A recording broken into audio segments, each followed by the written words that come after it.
This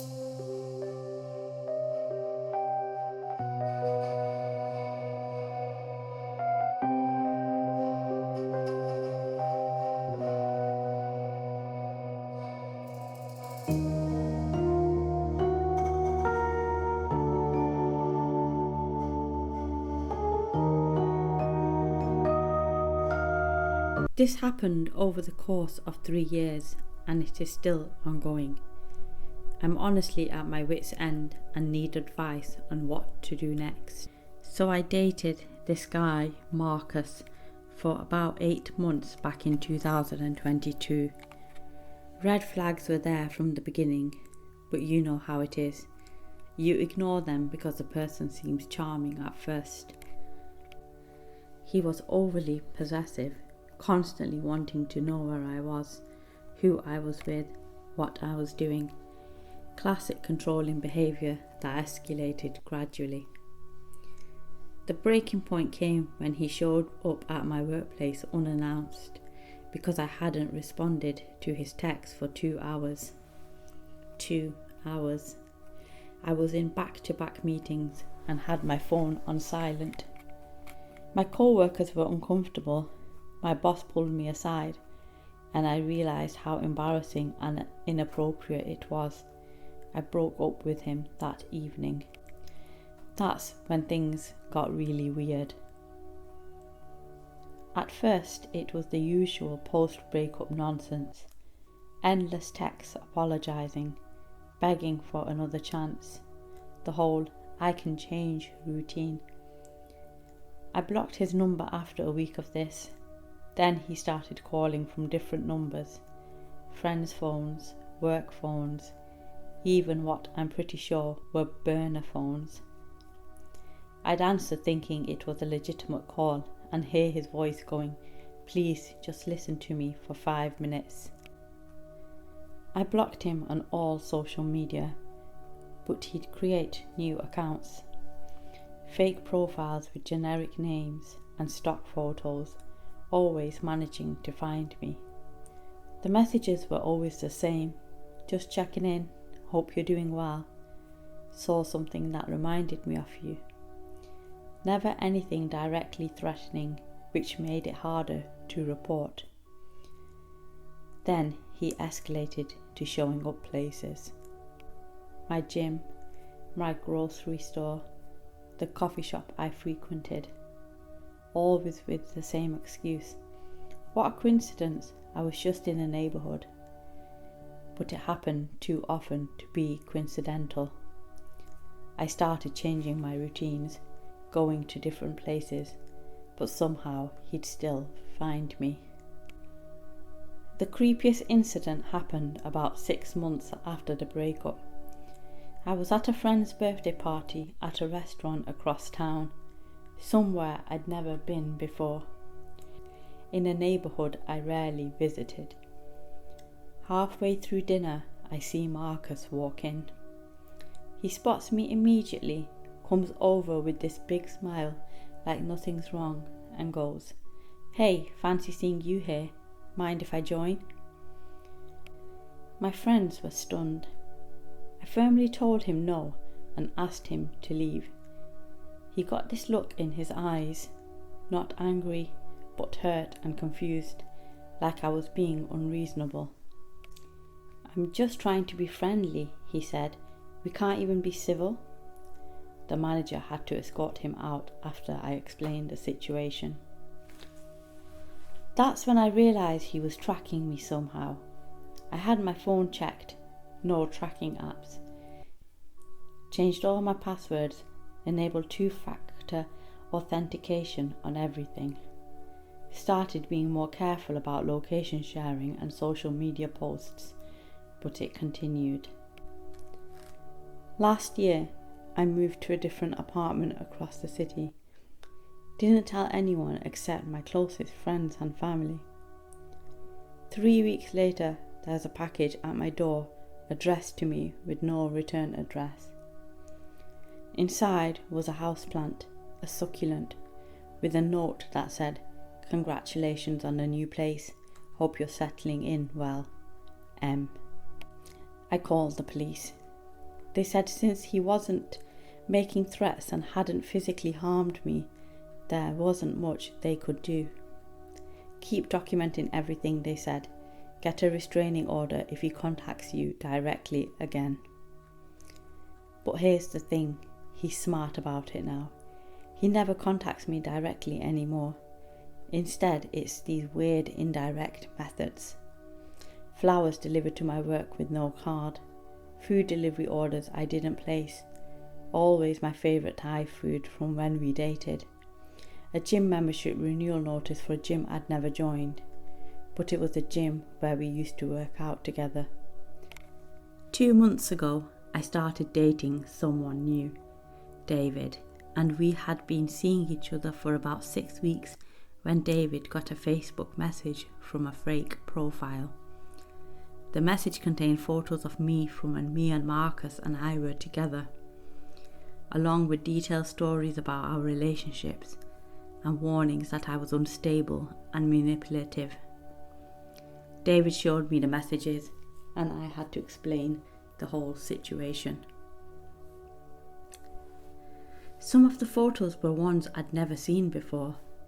Pictures of me sleeping or doing mundane things around my apartment, taken from angles that suggested he'd been inside my place without my knowledge. I immediately had my locks changed and installed security cameras.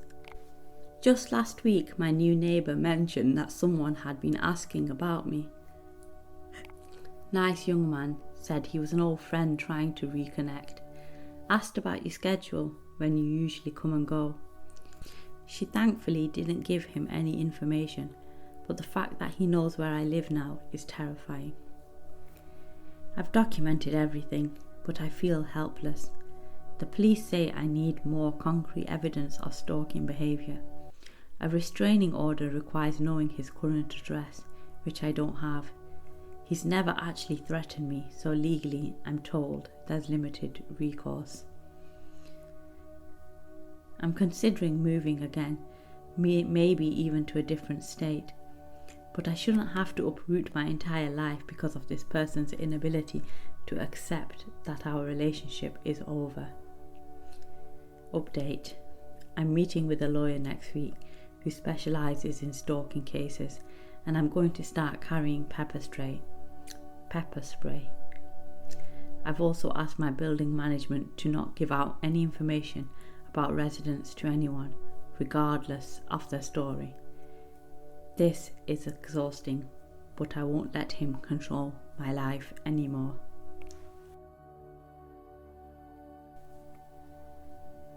I need to get this out before I lose my mind completely. I don't know who else to tell, and honestly, I'm not sure anyone will believe me.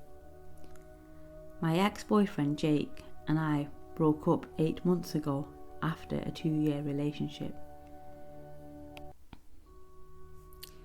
It wasn't a clean break. He didn't take it well.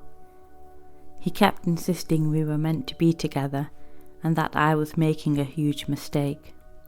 The usual stuff you'd expect from someone who couldn't handle rejection. After the breakup, I moved into a small house I'm renting on the outskirts of town. It's old, built in the 1940s, with lots of character but also lots of quirks. Creaky floors, drafty windows, and this weird network of crawl spaces and utility areas that seem to run throughout the house. The landlord mentioned the previous tenant had done some creative renovations over the years, adding extra storage spaces and access panels. At first, I loved the privacy and independence, but after a few weeks, I started noticing odd things. Food would go missing from my fridge. Not entire meals, just small portions. A few slices of bread, some leftover pasta, half a sandwich. I blamed it on my own absent-mindedness. Maybe I was eating more than I realised, or maybe I'd thrown things out and forgotten. Then I started hearing sounds at night, Soft footsteps above my bedroom ceiling, like someone walking around in the attic. Occasional creaking that didn't match the normal settling sounds of the house. The first few times, I convinced myself it was just the old house being an old house. But then my things started moving. I'd leave my keys on the kitchen counter and find them on the coffee table. My phone charger would migrate from my nightstand to the living room. Books would be slightly out of place on my shelves. Always small things, easy to dismiss as my own forgetfulness. The first time I actually suspected something was wrong was about 3 months ago. I woke up one morning and my coffee maker was already brewing coffee. Fresh coffee, just the way I like it. 2 sugars, splash of cream already added. I live alone. I sure as hell didn't set it up the night before. I called my landlord about possible break-ins, but there were no signs of forced entry. All the windows and doors were locked from the inside. He suggested maybe I was sleepwalking or stressed from the move and breakup. I almost believed him. Then I found the photos. I was looking for some old tax documents in a storage box when I found a manila envelope that wasn't mine. Inside were dozens of photographs of me. Not old photos from when Jake and I were together. New ones, recent ones. Me sleeping in my new bed, me cooking dinner, me watching TV on my couch, me in the shower. All taken from impossible angles, like the photographer was hidden inside the walls themselves. I called the police immediately. They came out, searched the house, and found nothing. The photos were concerning but not enough evidence of a crime, since they couldn't prove who took them or how they got into my house. They suggested I install security cameras and change my locks. I did both. That's when things got really terrifying. The cameras kept malfunctioning. They'd work fine during the day, but at night the feeds would cut out or show nothing but static. The timestamp would show hours of missing footage. When I contacted a security company, they insisted the system was working perfectly on their end. But I started staying awake at night, listening, and that's when I heard it clearly. Movement inside the walls. Not above me in the attic, but literally inside the wall cavities. Scratching, shifting, the sound of someone crawling through spaces that shouldn't be big enough for a person. I started mapping the sounds, trying to figure out the pattern. The movement always started around 2 a.m. and continued until just before dawn. It seemed to follow a route through the house, from what I think is behind my bedroom wall, through the kitchen area, around the living room and back. Last week I couldn't take it anymore. I waited until I heard the movement start. Then I grabbed a flashlight and started checking every access panel, every utility door, every possible entrance I could find. Most were painted shut or hadn't been opened in years. But in the basement, behind my water heater, I found a panel that had been recently opened. The paint around the edges was scraped away, and when I pried it open, I found a narrow crawl space that led up into the walls. I aimed my flashlight inside and almost threw up. There was a makeshift living space carved out in the wall cavity. A sleeping bag, battery-powered lantern, packages of crackers and energy bars, bottles of water. And worse, a notebook filled with detailed observations about my daily routine, my habits, my schedule. Pages and pages of notes about when I wake up, when I leave for work, when I shower, what I eat for dinner. But the most horrifying part was the shrine. Pictures of me covered one wall of the space, not just the creepy surveillance photos, but old photos from our relationship. printed screenshots from my social media, even what looked like pictures taken from outside my previous apartment below. In the centre was a photo of us together with my face circled in red marker and the words, "We'll soon be together again," written underneath. I ran, didn't pack a thing, didn't grab any clothes, just ran straight to my car and drove to my sister's house. I called the police from there and told them everything. They went back to the house with me the next day. The space was empty, cleaned out completely, like no one had ever been there. The only evidence was some scuff marks on the walls and a few crumbs on the floor. The police said it was suspicious, but without much evidence, they couldn't do much. I refused to go back to the house. I'm staying with my sister while I figure out what to do next. But here's the thing that's keeping me awake. This house is older too. Lots of crawl space and utility areas. I heard familiar footsteps in the walls above my temporary bedroom. I found Jake's social media profiles yesterday. He hasn't posted anything in months, but his location services show he's been in my area this whole time. I tried calling him, but his number has been disconnected. I don't know where he is. I don't know how long he was living in my walls, watching me, documenting my life. I don't know how he got in there or how he survived in such a small space. But I know he's not done. I can feel him watching me, even now. Every creak in my sister's house makes my heart race. Every shadow looks like it could be him. Sometimes I catch myself leaving out extra food or making too much coffee in the morning. Like some part of me got used to having his invisible presence in my life. I'm looking into staying at a hotel, but I keep thinking, what if he follows me there too? What if he's been following me this whole time and I just never noticed? I installed a tracking app on my phone to see if someone's monitoring my location, but I'm terrified to check it. What if it shows that someone has been tracking me for months? What if he's reading this right now? Update. I checked the tracking app. There's been an unknown device assessing my location data for the past 6 months.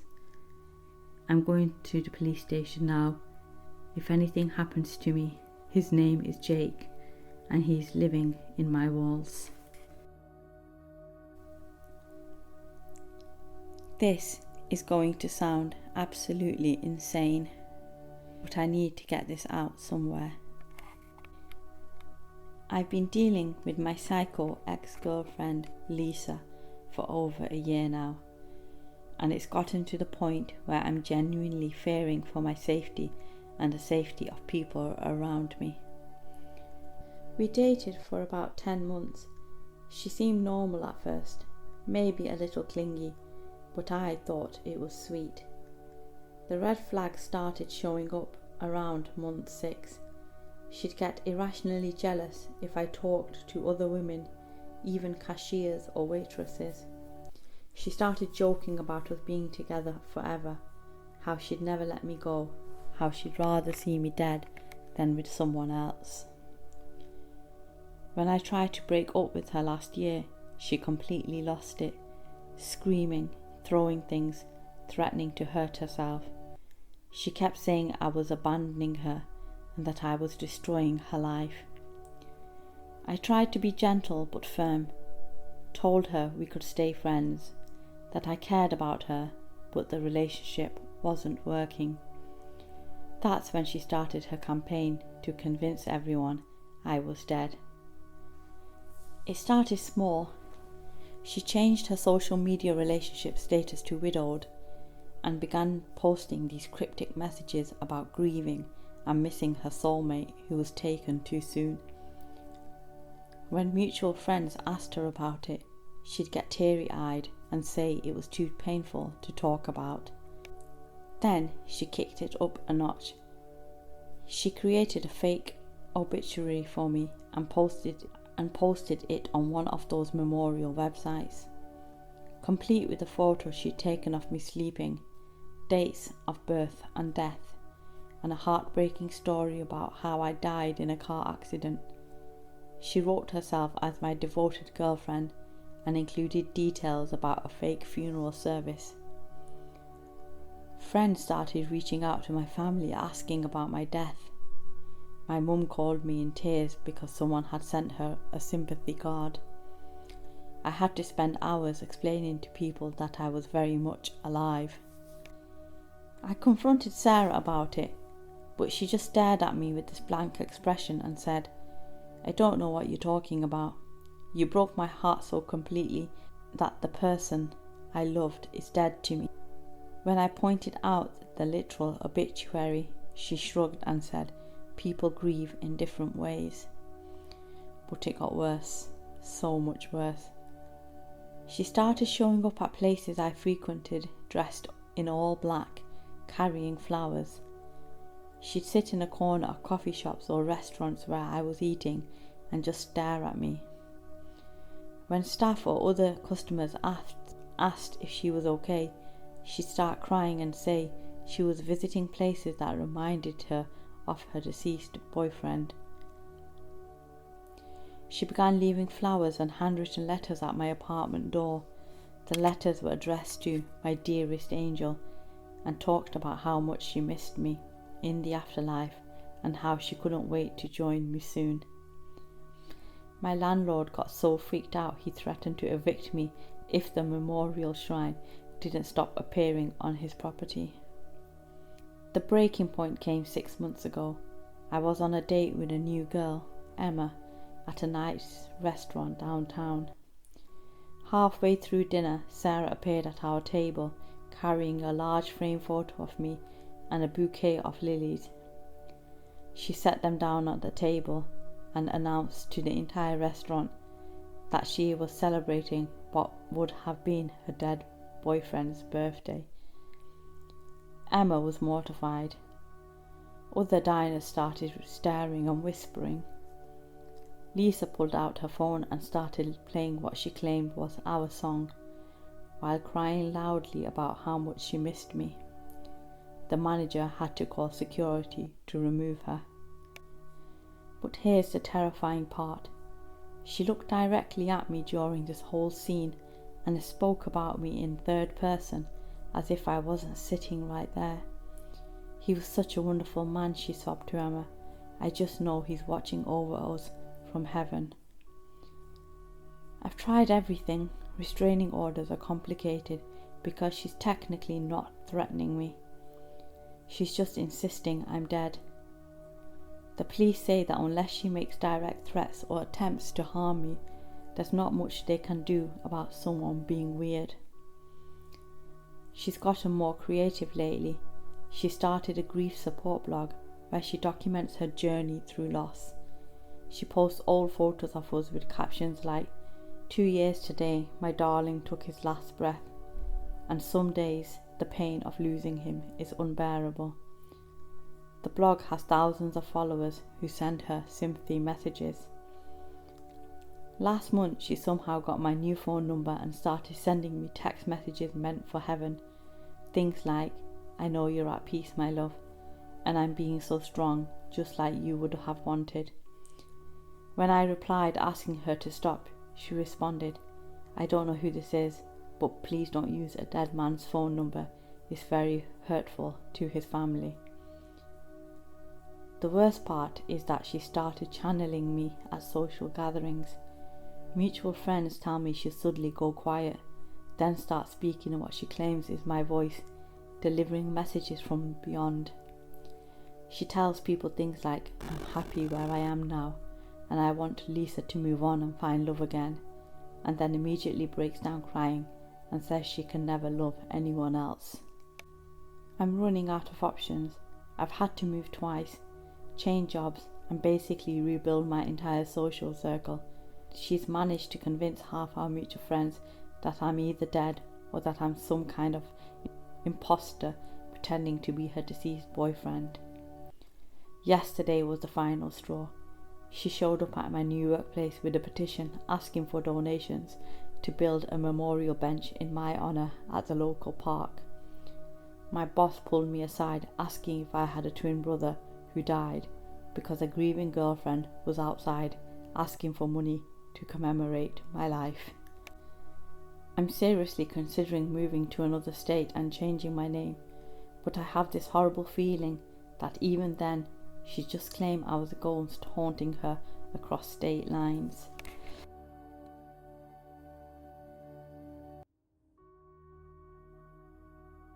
Emily thought she'd left that part of her life behind when she moved across town.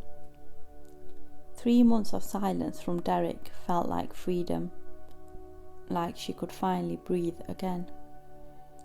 Then she met Alex, and for the first time in years, she remembered what it felt like to be happy. She should have known Derek wouldn't let her go that easily.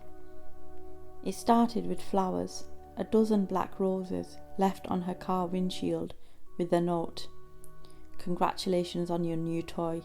Does he know what you're really like?" Emily's hands shook as she threw them in the dumpster. Derek always had a way of making everything feeling tainted, poisoned. The social media harassment came next. Fake accounts commenting on every photo she posted with Alex, dissecting their relationship, making crude observations about their dates. "She'll get bored of you," one comment read. "She always does. Ask me how I know." I went private on everything, but it didn't matter. Derek seemed to know things, intimate details about my new relationship that made my skin crawl. How did he know about the restaurant where Alex and I had our first date? How did he know my middle name? How did he know Alex's middle name? The realization hit me like ice water. Derek was watching us. I started noticing the signs. The same figure in a baseball cap at the coffee shop where I've met Alex. A car following me to the movies, always staying just far enough back. My apartment building's lobby door, which should have been locked, standing slightly open when I came home from dates. "You're being paranoid," Alex said, but his voice carried doubt. The constant looking over shoulders, the way Emily jumped at every noise, was wearing on them both. Then Derek got bolder. Alex's car tyres were slashed the night before their 3-month anniversary. His work received an anonymous tip about unprofessional conduct that resulted in a formal investigation. His ex-girlfriend got a mysterious call warning her that Alex was dangerous. But the worst part was how Derek had studied them, learned their patterns, their vulnerabilities. He learned Alex jogged alone at 6 a.m. He knew which route Alex took home from work.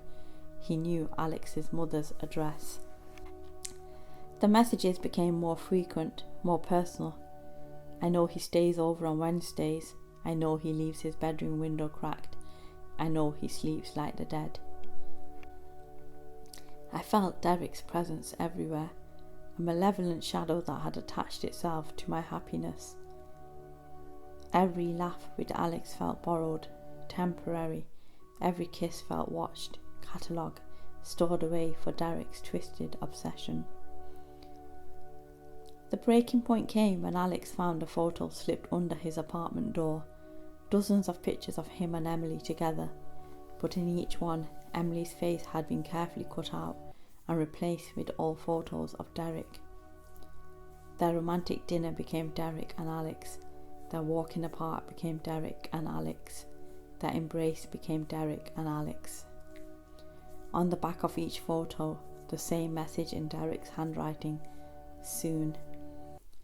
I stared at the images, looking at the reflection replaced by Derek's smiling face, and realised with growing horror that this wasn't about winning me back.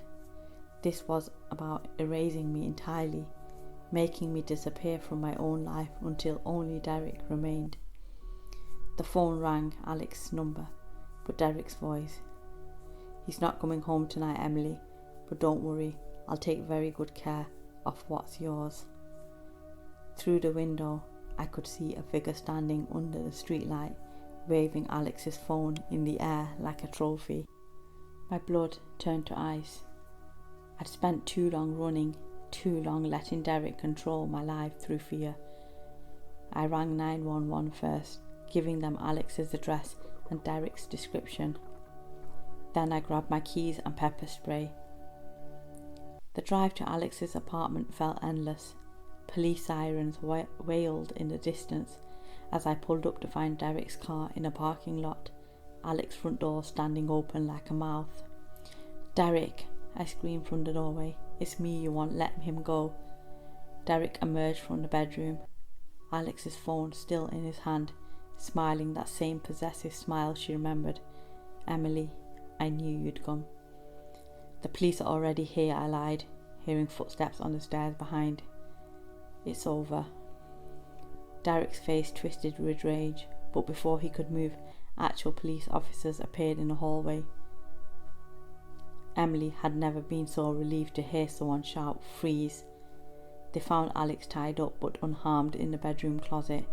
Derek was arrested on multiple charges: breaking and entering, stalking, kidnapping. As the police car drove away, I finally felt free. Really, truly free.